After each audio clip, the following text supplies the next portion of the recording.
Hi, my name's Rebecca and I'm a yoga therapist, and many of my clients come to see me due to low back pain.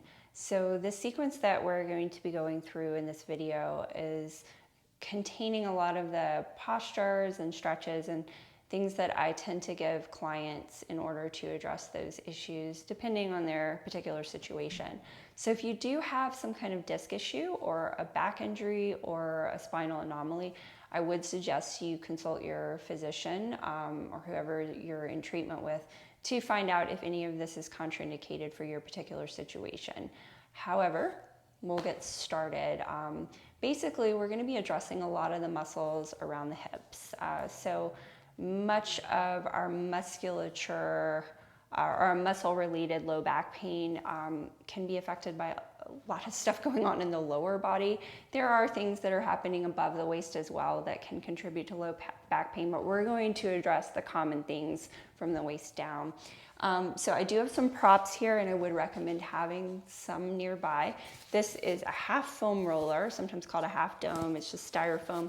If you have this, I would highly recommend getting one if you don't. But if you have this, grab it. If not, you can roll up your yoga mat and use that instead, or you can use a block if your feet are flexible enough to use the block. Mine aren't, so I'm going to use this.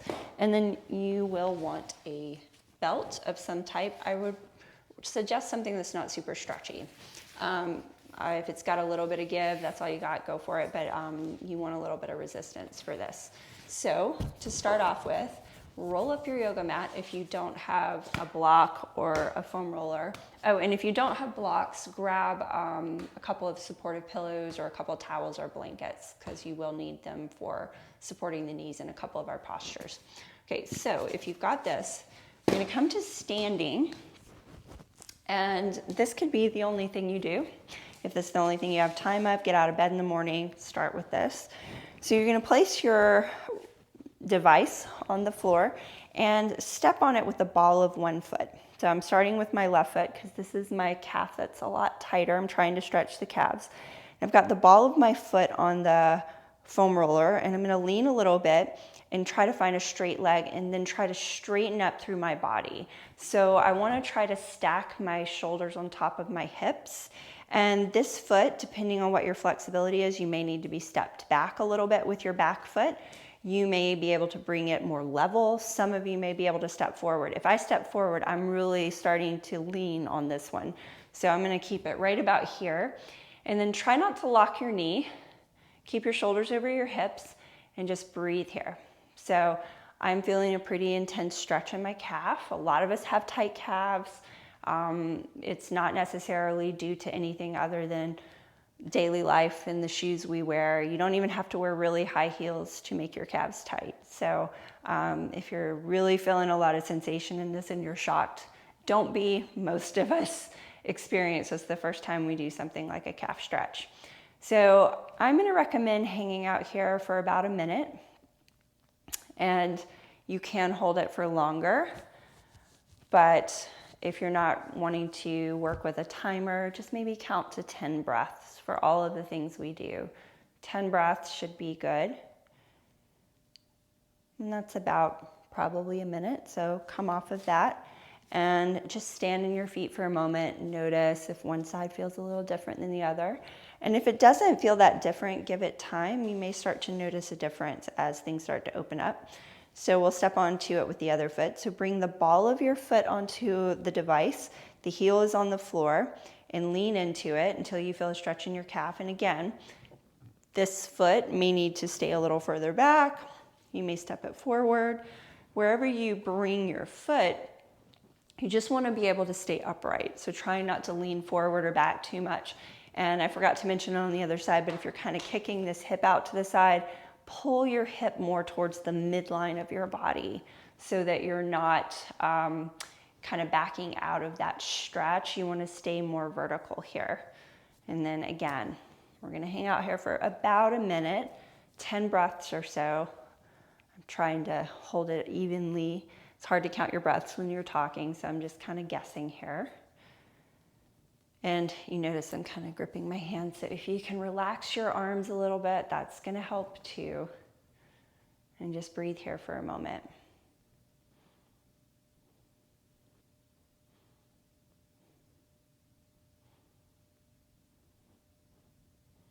And that's about a minute, so step off of that. Again, notice your feet, and then come to a seat. So we are done with this. You can place it to the side.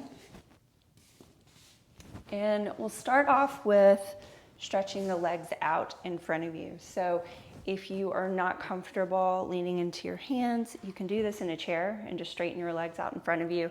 Or if you feel like you want to take your hands back, but you need a little height under them, use your blocks here.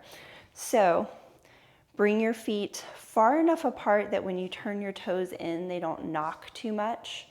And then that's going to be about our spacing. And then just turn your toes in and turn your feet out, in and out.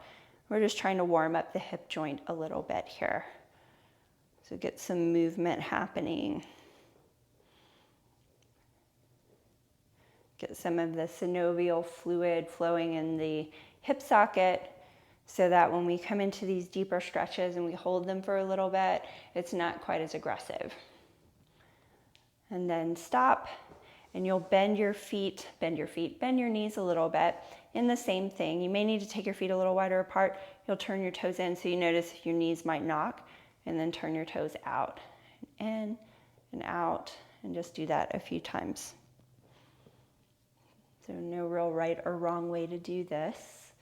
Just kind of move them to your range of motion. So you'll notice like it may be easier for you to turn your feet out or your feet in. So don't worry about like my feet don't touch the floor when I turn them in. That's okay. All right, and then bend your knees a little bit more and take them about outer hip width apart. So they're more lined up with the outer hips. And then just roll over, drop both knees over to your left. And then bring it back up and drop both knees over to your right. And if you are a little tighter in your hips, your knees are probably not going to go all the way down. It's totally fine. That is not the goal. We're just trying to get a little movement going. Some of you may be really open and your knees just flop to one side and then the other, but you know, we all have our gifts. And my gift is more stability, I guess, tightness. And then come back up and come onto your back. Have your strap handy, have your blocks within reach, because the next few poses we're going to be reclining. So if you do want a little bit of support under your head, you might want to get a folded blanket or a towel. I don't recommend like having a lot that's pushing your head forward, but you do want to be comfortable. So if you're not comfortable with your head flat on the floor, get a little bit of height. And then come all the way onto your back, and you've got options here. If you do this with your mat against the wall, you can push your extended foot against the wall and get some more feedback, and that's a nice way to do it. Or if you've got really tight hamstrings, and you'll know, then you can keep the leg that you're not putting in the strap bent, and that's going to give you a little more freedom in the hamstring. So two options there: move your mat against a wall, either just keep your leg straight or bend your knee. So I guess it's three options. All right, so I'm not moving my mat, but I'm going to take the strap. You don't have to have a loop. You're just going to bring it around the ball of your foot. And then straighten your leg out along the floor. The reason for that is this starts you out straight, and you'll get the feedback from your hamstring of where to hold it. So if you're keeping your knee bent, actually I would just say start with your knee bent, and then you can decide if you're going to straighten it out or not. So let's start with the left leg. Keep your left leg straight, and then lift your leg up towards the ceiling. And stop when you start getting feedback in your hamstring. So I'm getting feedback in my hamstring right about here. You could bend your knee and probably take it further, but we want to keep it in the hamstring. So try to stay where you're straight, and that may be back here. So staying where your range of motion naturally falls and working there is going to get you a lot more benefit from this. So I'm going to stay right about here. And if you are used to this and you always reach up and grab your toe, use the strap, because what we're trying to do is keep the spine neutral. And when I start to bring my leg in closer, my pelvis tilts and my low back flattens on the floor. And just for this variation, I want to keep my spine more neutral. And here's where you decide if you're going to straighten your leg out or not. And I am going to straighten my leg out. So recommendation, 10 breaths. I was about to say 3.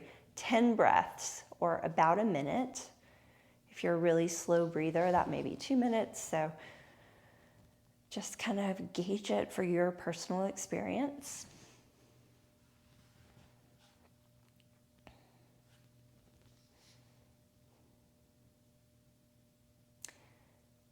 And then keeping your leg about this distance from you, turn your toes to the left. Try not to let your leg move away from you, and try not to pull it any further forward. We're just going to take the leg out to the side. And you want to keep your right leg grounded. So your right hip stays down. If you feel like your right hip pops up, but you can, like, to keep you going like that, resist the urge to go deeper in this leg and keep your right hip down. So that's going to get you a deeper stretch in the inner thigh, but it's also going to start to open up the front of the abdomen, which we want. And if you feel like you need a little bit of help here, if this is too intense, just going to hold that with this hand. You can put a block or your folded towel under your hip to give you a little bit of support as you breathe here. Nothing wrong with having a little bit of support. And then again, about 10 breaths.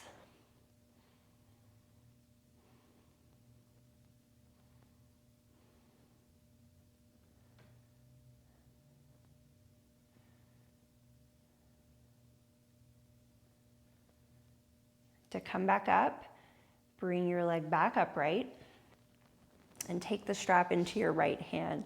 Take your left thumb and hook it into the crease of your left hip. So I'm actually pushing my hip towards the wall in front of me. So I'm pushing it in that direction towards the end of my mat. Keep that. And you don't want to take your leg across any more than your right shoulder.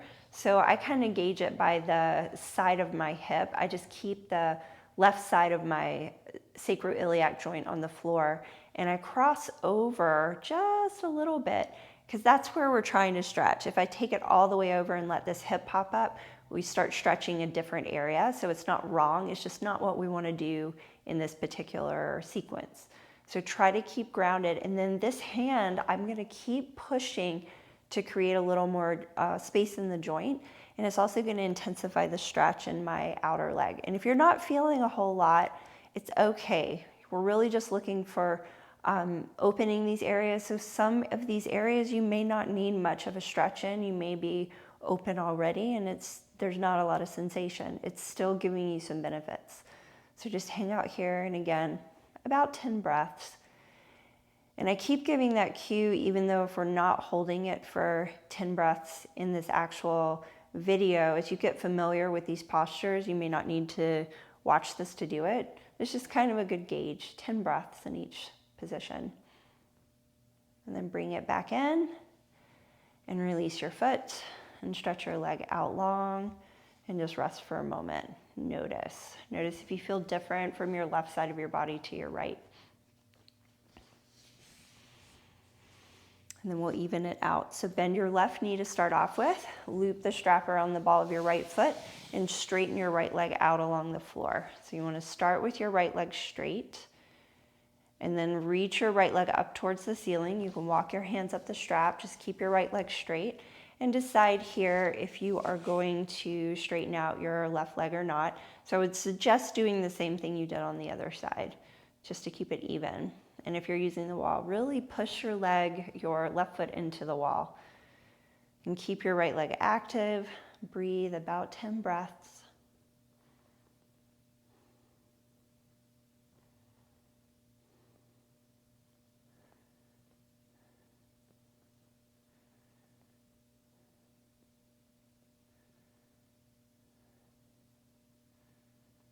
And then turn your toes out to the right. And again, you can use a block under your right hip. So since I did on the other side, I'm going to place my block there to start off with. Try to keep your leg in this position, so not bringing it further towards you or away from you. And then just take your leg out to the side, stopping before your left hip pops up. I brought that way too close in. And then hang out there. It's like Goldilocks effect. You got to find just the perfect spot for that block. So I'm still trying to extend through my left leg, keep my left leg a little bit active. Breathing here. Relax your shoulders if you can. See if you can soften your face.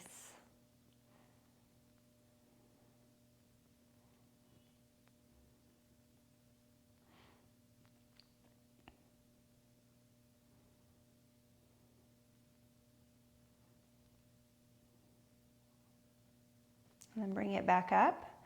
Switch the strap into your left hand, both sides, and take your right thumb and hook your thumb into the crease of your right hip. Push your right hip away from you. So really push your thumb towards the end of your mat. And then trying to keep the right side of your sacroiliac joint on the floor. You'll cross your leg over, and again, you'll stop before you go past your opposite shoulder. And then to deepen, just push into your right hand a little bit more and make a little more space in the joint. And hold for about 10 breaths. I don't know what my fixation on the number 3 today is.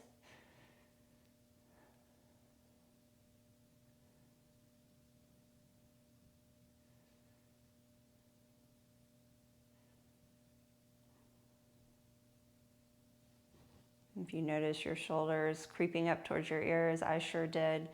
See if you can relax them.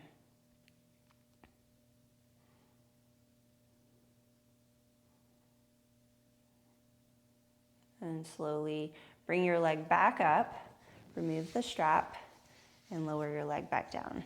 And just rest for a moment.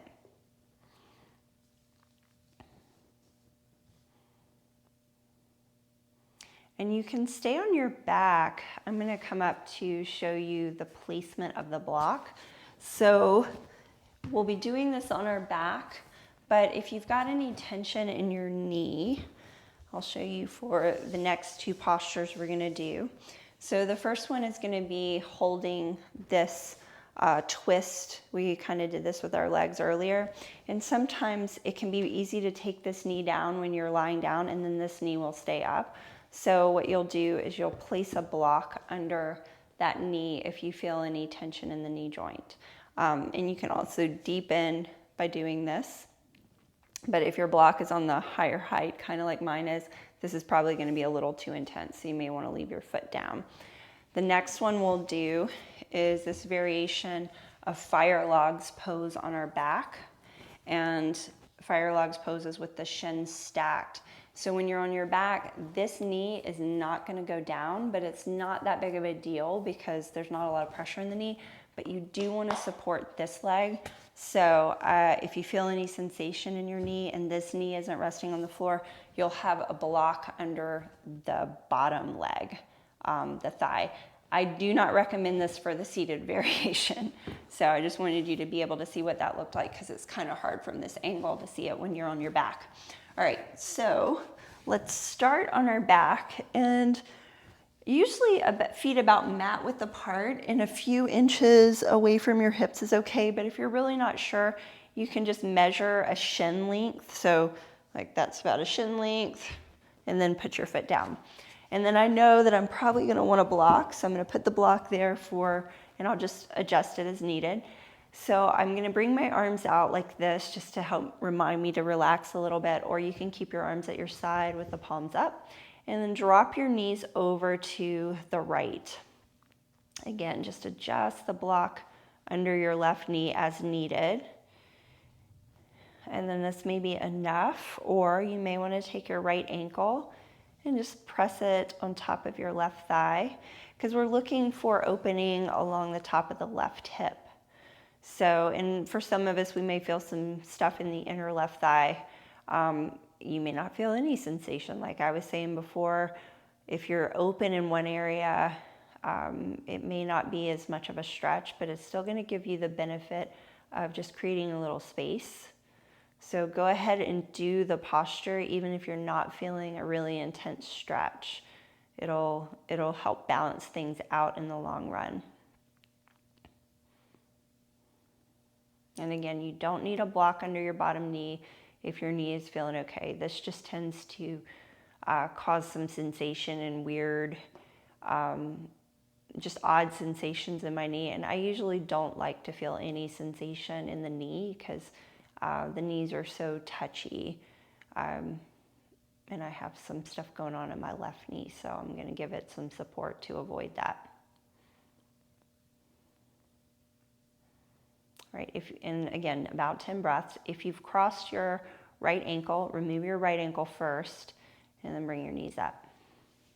And if you're using a block, you'll just do the same thing on the other side. Shift your block over and lower your knees over to the left this time. So you may need to adjust that block. Sometimes it can be hard to find.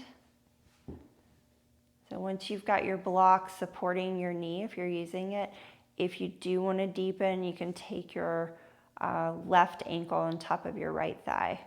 And you may notice like one side I didn't feel much at all, and this side I feel a lot in a different area. And that's why we go ahead and do it, because in any of these stretches from one side to the other, they can be very different. And so if you're having low back pain, it may feel pretty diffuse and kind of spread out, but it could be starting from one particular tight muscle on one side. So we want to address both sides evenly. So take about 10 breaths here. See if you can relax your shoulders, relax your jaw. Think of something pleasant.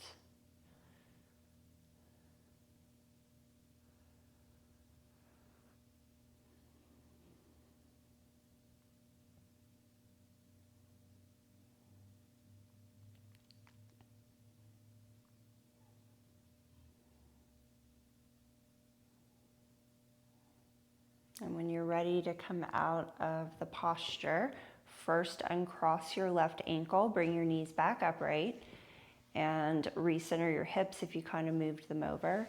And we'll take the block and just hold it in your right hand. So I'm going to walk my right foot over to the right a little bit, trying to think about lining up my shin with the short edge of the mat, and place the block to the edge of my right thigh, and then take the left ankle on top of the right knee. So you may need to adjust the block into a place where it's a little less pokey. A rolled up blanket works really nice for this because there aren't the hard edges, but it takes a little more maneuvering, so I usually use a block. And then again, about 10 minutes, see if you can relax your arms, relax your jaw.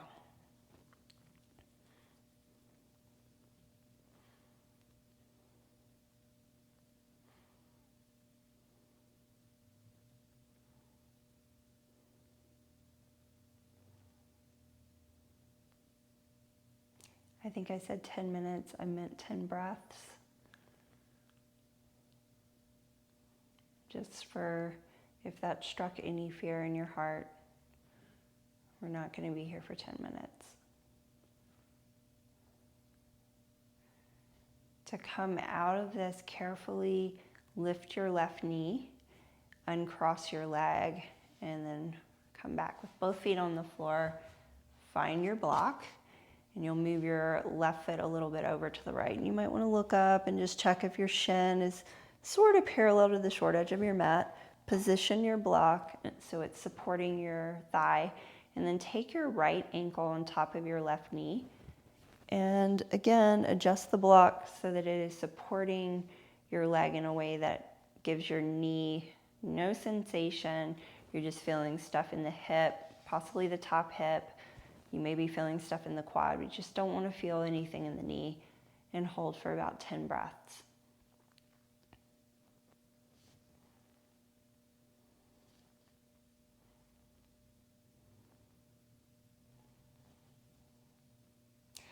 And if this is too intense, just as a side note, this can be very intense, and you are not able to stack your ankle, you can also just do this. This will give you the stretch in the bottom leg, and just do both sides the same way. You won't get as much of the top hip stretch, but you're still going to be getting the opening and the little bit of external rotation on each side. So it's quite all right not to stack your ankles, especially if it's a struggle to keep them that way and you start to feel stuff in your knees. So after about 10 breaths, You'll come out, uncross your legs, and move your block to the side. And either roll to one side or simply sit up, honor your back. After all, we're doing this for low back issues, so if your low back is bothering you, definitely take a more supportive way out. So for this next posture, if this is a lot on your knees and your knees don't do this, one option is to simply come into a knee down lunge, and you can put a blanket under your knee. So you'll step one foot forward, have one knee back and the hands to the inside of the leg, and then just find a relaxed position to your foot. So that can be top of the foot on the floor. If your foot cramps, you'll curl your toes under. So that is the option if your knee is not happy in hero's pose. And we're gonna do half hero's pose, so one leg at a time. So if you are able to comfortably sit on the floor in hero's pose, and that's with one knee bent, and you'll sit to the inside of that foot and both sit bones equally planted on the floor, then you can take that variation and do the reclined version. I am not comfortable doing that most days, so I'm going to sit on a block, and you can even sit on 2 blocks if you need more height. If you need more height than 2 blocks, I would suggest doing the lunge version. So this knee can stay bent, or you can straighten your leg out. Just take care that you're not overly extending or hyperextending your knee. And stay upright, or if you're not getting that much of a stretch, you can walk your hands back. You don't want to feel anything in the knee, but you do want to feel an opening sensation on the thigh and the front of the leg. So unfortunately, if you need height under your hips, it can take a lot of the stretch out of the front of the thigh. So there are other options for this posture, and I do have a tutorial on that. But for our purposes in this sequence, we're just going to hang out here. Just know that there are other ways to stretch this, and you may want to do a little research on that to get a little bit more of an opening. So if you have reclined, or if you've walked your hands back like I did, walk back forward. And then lean a little bit to your right if your left leg is back. If your right leg's back, lean to your left. Bend your left or right, the forward leg knee, and then pick up your foot so you can bring it forward. Just be careful of your knees in this. So to come into the other side, you can either lean to the side or come into it the way you did on the other side. So for me, I started out by bringing this foot back, the knee down, and then I had a seat on the block. So I just kind of want to do the same things that I'm doing from one side to the other as much as possible, just to create more symmetry in the body. So because I had my leg extended, I'm going to extend it here. I tend to hyperextend this knee, so I've got to take care on this one especially. So again, remember that if you're on some height and extending your leg. And then stay upright or recline. Recline if all the way back if you're on the floor. You're sitting to the inside of your foot. If that's not available, then again, you can just keep your hands on the floor like I'm doing and get a little more of an extension. Relax your shoulders. Relax your jaw a little bit.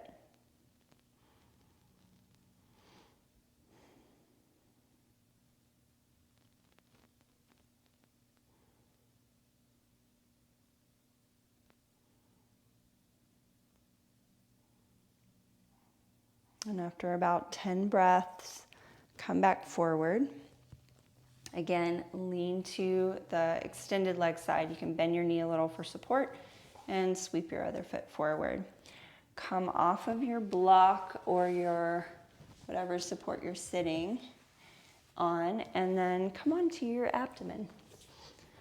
So one final posture, and you can definitely skip this one, but I do like to put this in there just to these are all asymmetrical poses, and this is more of a symmetrical back bend, and it can just help to reseat things. So for Sphinx Pose, you'll bring your hands to clasp around your elbows, and make sure that your elbows are either a little in front of your shoulders or right underneath them. You don't want them behind your shoulders. Then bring your forearms forward, just like a sphinx. And press your hands down, press your forearms down, and actively drag your elbows towards your hips. So they're not moving, it's just isometric, but I'm pulling this direction. And then think about lifting your heart forward and up. Press your feet down a little bit and press your tailbone down slightly. So you're not tucking your tailbone. You're just thinking almost like you're trying to sandwich your tailbone and your pubic bone together, very lightly. And then pull your shoulder blades towards each other just a little bit. Now, if this is bothering your low back, I would suggest instead of Sphinx, stack your fists like this and just rest your forehead. So this is another great option to bring a little bit of balance to your pelvis and your hips. And you can hang out in either of these poses for about a minute or two. And if you'd like to take some time in Shavasana, once that's finished, come onto your back. If you're next to the wall, you can bring your legs up the wall and take legs up the wall for a few minutes. And I hope you enjoyed that practice. I hope that starts to loosen up some of the muscles around your hips and low back, and enjoy the rest of your day. Thank you for joining me for this practice.